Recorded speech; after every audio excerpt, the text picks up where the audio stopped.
Chapter 1. Day 0 until Halloween. What a night! The moon was full and fat as a procession of monsters returned from the land of the living back to their home of Halloween Town.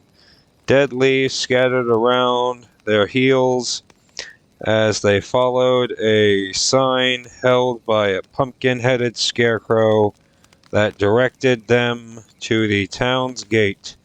The town itself rose high on a hill, full of angular buildings with tangerine lights glowing in the windows and crackling iron fence festooned with jack-o'-lanterns overhead. A sinister shadow eclipsed the moon, only to burst into a cluster of bats as they neared the gates. Every resident, from the hulking behemoth to the tiniest flea, agreed that it had been the most shriek-filled, terror-inducing Halloween anyone could remember.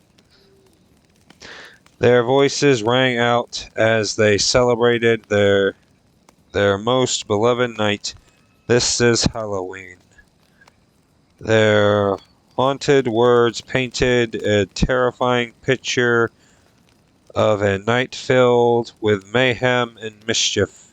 The creature under the bed crackled as he recalled lying in wait beneath a checkered bedspread with his sharp teeth and glowing red eyes. The creature under the stairs wiggled his fingers like snakes, which had hissed at boys and girls. The Harlequin demon jumped out of a trash can at the same time the Wolfman burst through the stone wall, followed by the melting man popped up through the sewers. The clown with the tearaway face tottered back and forth on his unicycle, ripping away his face to reveal nothing but a hollow void, and soaring above them, a pair of witch sisters snickered as they raced on their brooms, recounting tales of the night's explorations. To the jack-o'-lanterns heads to the pumpkin patch below. The two-faced mayor of Halloween Town marshaled the procession with an extra spring in his step. His top hat was narrow and so elongated that it nearly doubled his height. He wore the famous of his two-faced, a rosy-cheeked one and a menacing grin. Like any good elected official, he knew how to make a dramatic entrance. On the other side of the gate, the town square was empty except for a few spiders and rats and a handful of monstrous youngsters who weren't old enough for their first Halloween scare. The winged bat and the corpse kid gasped when they heard the jubilant crowd returning. They abandoned the torture game they had been playing, letting the guillotine slam down onto a pumpkin and split it cleanly in two, and rushed towards the gate. They stepped behind the corpse kids undead parents. Meanwhile, perched high over the town inside a nearby castle, a ragdoll gripped the bars of her cell window, listening to the procession as she clambered her long red hair. She combed her hair with a long as she combed her hair, long red hair with a broken jawbone. The crackling iron gate rattled itself to life as the gatekeepers commanded to raise to allow the procession to enter. Mr. Hyde and the devil were the first through the gate, followed by the mayor, who rode proudly atop the official town hearse.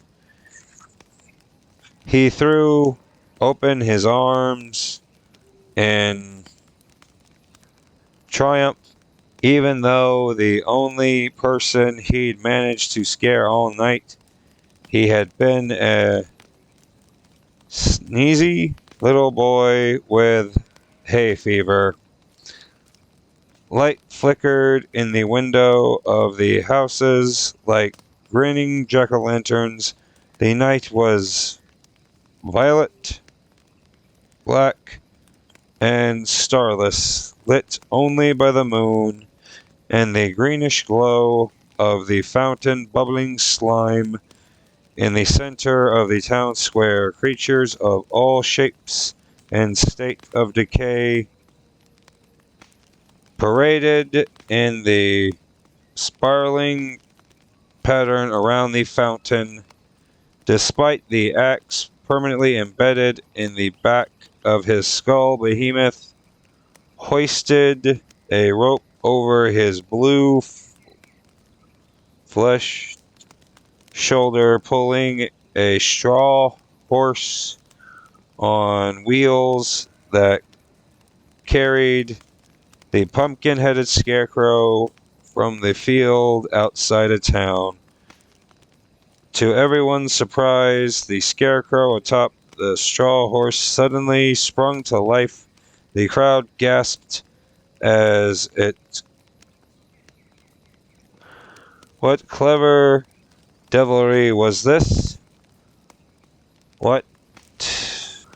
With spindly limbs that hung like those of a daddy longlegs, the scarecrow crouched atop his steed, then jumped into the air with a flourish and threw himself into a pinwheel, followed by a staggering pirouette. The dancing scarecrow continued his astonishing performance as his twiggly arms grabbed a torch from the crowd. Everyone fell into a hush fire. They marveled that a creature made of straw would dare to hold a torch, but instead of shying away from the flame, the scarecrow toyed with it as if its orange tongues flicked higher. He even thrusted the torch straight into his own pumpkin mouth, causing the straw body to catch fire. The crowd gasps. Even the ragdoll who had snuck out of the castle she called home to join the festivities peeked around the side of the hanging tree to gaze at the performance. Flames soon engulfed the scarecrow from fingertip to fingertip. His pumpkin skull started to roast, but the scarecrow continued to dance as the flames ate away at his crumpled clothes and dry straw stuffing, he twirled and bowed, a living, breathing, dancing bonfire. The crowd swayed with their claws and tentacles in the air as the scarecrow continued his festive dance. Macabre, the monsters clapped in delight as he spun atop the straw horse, shooting off sparks. They leaned in greedily, anxious to watch the carnage. Just when it seemed the fire would reduce him to ashes, the scarecrow sprung nimbly from the back of the straw horse and dove headfirst into the fountain. Bluish smoke rose as the slime extinguished the flames. All traces of the dancing scarecrow disappeared beneath the surface. The corpse kid and mummy boy leaned over the fountain to search for any sign of the scarecrow. Towering over the rest of the crowd, the hanging tree stretched out its branches and sombered close to let the dangling hanged men have a look. Swinging by their nooses, they peered into the slime, but even from their high vantage point, they couldn't detect a trace of him. Suddenly, the crowd hushed again, raising straight out of the fountain slime the scarecrow, only now the scarecrow costume and pumpkin head were burnt away, and a grinning skull arose proudly atop a skeleton body dressed in elegant pinstripe suit, complete with wide bat bow tie. The mysterious scarecrow was the town's very own Pumpkin King, Jack Skellington. End of chapter 1. Let me know what you think about this in the comments section down below. I think I've gotten a wee bit better at reading. Please remember to like, share, comment, subscribe, and I'll see all of you in the next episode. Goodbye.